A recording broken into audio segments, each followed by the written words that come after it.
स्वागत करत असताना मनामध्ये नक्कीच आनंद आहे, समाधान आहे की दापोली मतदारसंघामधील शेवटी पक्ष वेगळे असले की संघर्ष होतो.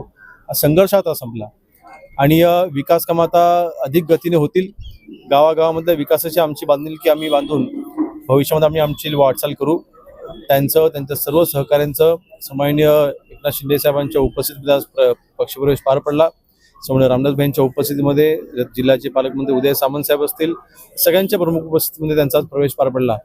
आणि दापोली मतदारसंघामध्ये तमाम जनतेला दोघंही आश्वासित करू इच्छितो की आमची बांधिलकी आम्ही विकास कामांशी ठेवू. आपल्या गावामधली असलेली विकास कामं ही अजून जास्त जोमाने कशी होतील याकडे मी लक्ष देऊ. एकंदरीत पुन्हा एकदा आज त्यांनी जो निर्णय घेतलाय, शेवटी असे निर्णय घेतले काय सोपं नसतं, परंतु शेवटी दापोली मतदारसंघाची जेव्हा मागील निवडणूक झाली त्या निवडणुकीमध्ये त्यांनी देखील जवळपास 80,000 मतं घेतली आणि ते नाकारून चालणार नाही.